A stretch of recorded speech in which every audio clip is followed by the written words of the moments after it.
Find it. Double check my audio.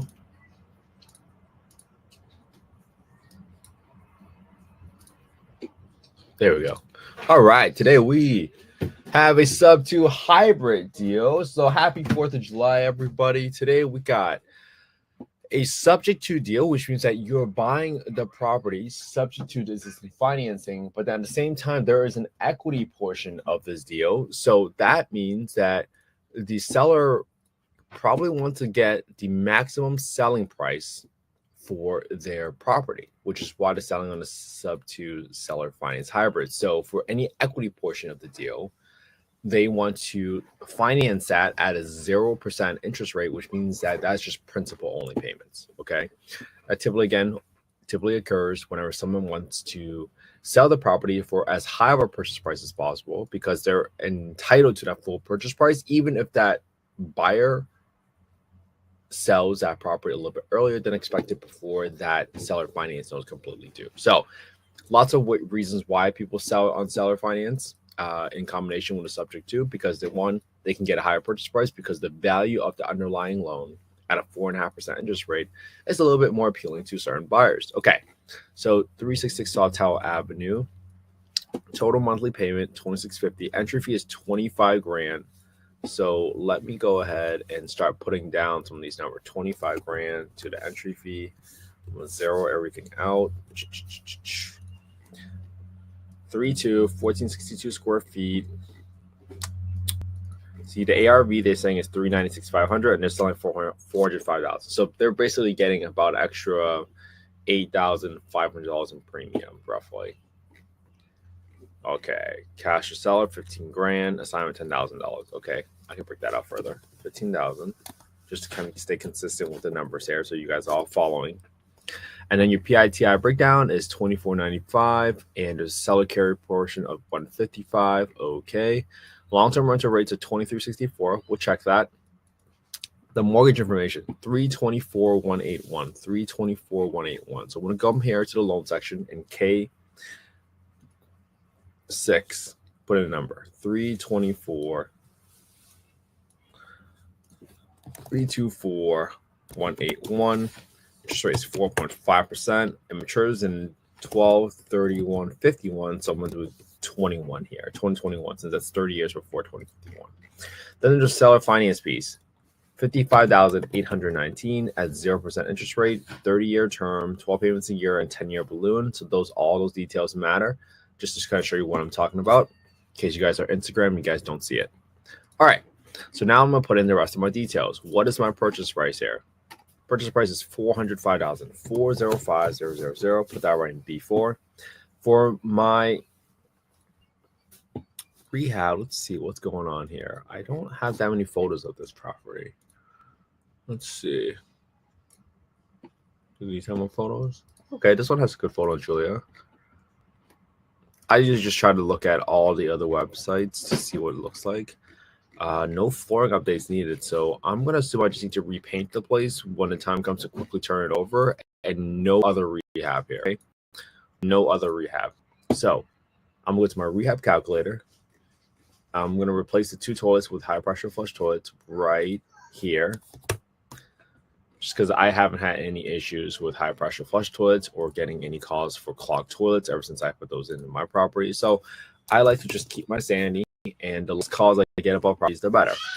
I got $500 for the landscaping, and I got $1,500 for the roof, and that's all I need for the rehab. And that leaves me with roughly around $8,000 after painting everything. Just probably because the paint job was a little bit more expensive. I think, you know what? Let me lower the paint job. Let me just assume that only 2/3. So I'm gonna multiply by 0.67. Only 2/3 of the house needs to be painted. All right, that makes me feel better. Just lowering a little bit. So now my rehab is $7,000. Okay. All right, and that has some continues in there too. So the next thing I need to do is, what county is this property in? Let's see. County. Fulton County. All right, so now I need to get my fair market rents, my FMR. So I'm going to HUD FMR. And then I'm going to go through. Hi, Soleil. Oh, hi, Access small area FMRs. Hi. You want to say hi? Yeah. You can be hi. I'm gonna go to Georgia, and I'm gonna go to Fulton County. Oh, Hi. And now I'm gonna get my maximum rent by bedroom count by zip code in 30315. 30315, and you're gonna see that the 3-bedroom rent ceiling is $1,670. That's a little low. $1,670. And then my 4-bed is $2,030. And that's 30315. 30315. I'm just writing out all these numbers right now because my partners are pretty well aware of how I analyze deals. So when I put all these numbers in here, it essentially helps them figure out exactly what I can do. Hi, Soleil. Thank you. Thank you. All right. And then I got my market rent next. So I'm going to go to affordablehousing.com. And now I'm going to go to my owner section, go to the market rent estimator. I'm going to plug in the address. I'm going to plug in the bedroom count. And this is going to allow me to see what my market rent is for this property. And this right here is going to be $1,973. $1,973. Plug in the rest of the numbers here. And that's the average rent for 24 units within a 0.38 mile radius, 0.38 mile radius. I'm going to put in the rest of these numbers on the spreadsheet so I can remember all these numbers, 20 through 10. And just so I am aware, I want to put in the bedroom count at 4 and see how much lift there is in rents, and there is not much. It went from 1973 to 2024. Again, this is all within 25 units with a 0.8 mile radius. So there is really no point to convert a property from a 3-bed to a 4-bed, assuming your strategy was using long-term rentals and using Section 8 rents. So now that I got these details in here, here's what I'm going to do, right? I'm going to look at my rent ceiling at $1,670. I'm going to look at my market rent. So EP, let's go.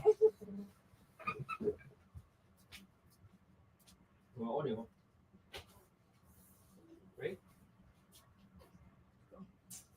No, Daddy, You need daddy? Okay, come on. Let's go. Sorry, everybody.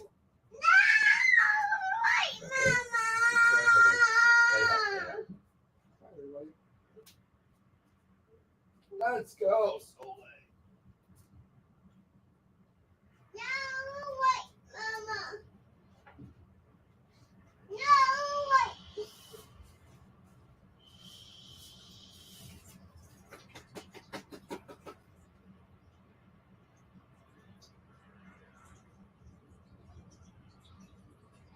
Good job. Good job, Soleil. Way to go.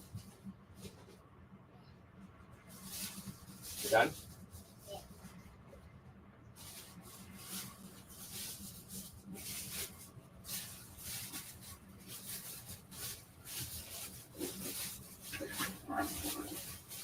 Thank you. Go. My. Mine. All right, I got finished. Excuse me, everybody. All right, so now that I got my 4-bedroom rent here, that's going to allow me to move on. Daddy, And I'm going to use my market rent because a Section 8 rent at $1,670, that's definitely going to be way too low. And so I would probably rather. Thank you. This rent is going to allow me to use this as a market rent because otherwise it's going to be way too low in the situation. Okay. So if I know that my PITI right here, that's when it's close to me, my total monthly payment, including a seller finance deal, is $2,650. Okay. I'm going to come to the cell right here in B28 in my property tax number. It goes $2,650. And I'm going to subtract the subto principal portion of the loan, the interest portion of the subto loan that I'm taking over payments for, and also the principal portion. That's going to give me my escrow amount, which includes my property taxes and my insurance number. Okay, and assuming insurance will continue going up every single year, I'm going to add another $30 of premium to the monthly insurance number. Okay, at 10% set aside for maintenance, there's no HOA, so I can zero that out. I got 10% for property management. I got 5% for vacancy. And this 10% for maintenance is really for you to set aside money that does not belong to you, right? We all know the roof is going to get replaced in 10, 12, 15 years. We all know that the water heater is going to need to get replaced. And we all know that eventually the HVAC is going to break. So you got to set aside this money every single month so that later down the road, you don't face an issue where you're potentially thinking you made all this money, but then you have a $15,000 roof replacement, and all of a sudden you realize you didn't make any money for the past 10 years. No one wants to do that, and don't be that person that goes through that, okay? All right, so now that we got all these details in here, now assuming you're renting out this property for 1973, right, because that's market rent. Normally, if you want to do Section 8 only, you take the lower of the two, but we already know that's not going to make money because our PITI is $2,650. Now, using 1973, assuming you're going to rent out as a 3-bedroom for 1973, you're going to lose $1,200 a month every single month. And that's a negative 34.2% return, assuming you bought the property for $405,000. And that's how I know that this is not a deal with even with a $7,000 rehab only, and you're taking over a property with a interest rate at 4.5%. Now, it's probably because the purchase price is so high in comparison to the rents you're able to achieve here in the market. So that's why this is not a deal. So just kind of quickly recap here, right? We got the deal details. We plugged everything in from the mortgage rate, the seller carry rate, the entry fee. We put them on here, and then we got the general condition of the property. We got the fair market rent for the rent ceiling. We got the market rate rent from affordablehousing.com, just to kind of estimate that really quickly.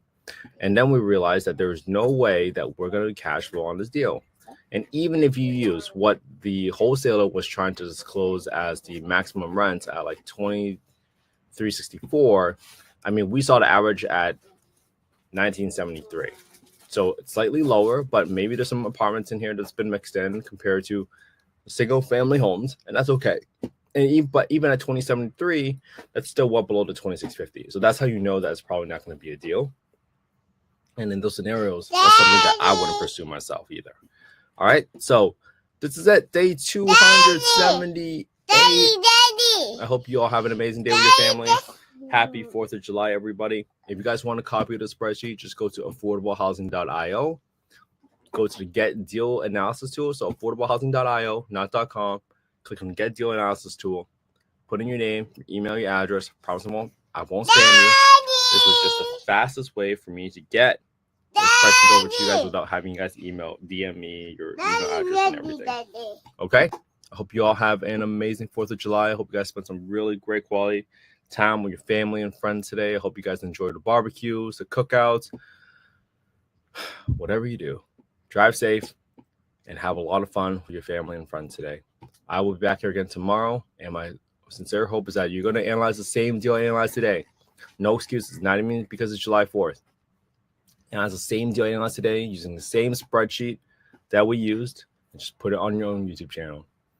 We're getting to the second half of the year, so now it's a great time for you all to reestablish your goals for the second half of the year. If you haven't gone live and you haven't been underwriting every single day, this is a great time to start. It's never too late to start. So get started now. Put it on your own YouTube channel. And when a deal comes across the table and slaps you across the face, you're going to have the confidence that you know what you're doing because you spent the past 278 days analyzing deals every single day. And just remember, obviously, it's just 18 minutes a day for 365 days, and you're going to be better than 95% of the country at it. All right. I hope you all have an amazing day. Happy 4th of July. Again, everybody, I'll be back here again tomorrow. Have a good one. Daddy. Yes, Ollie.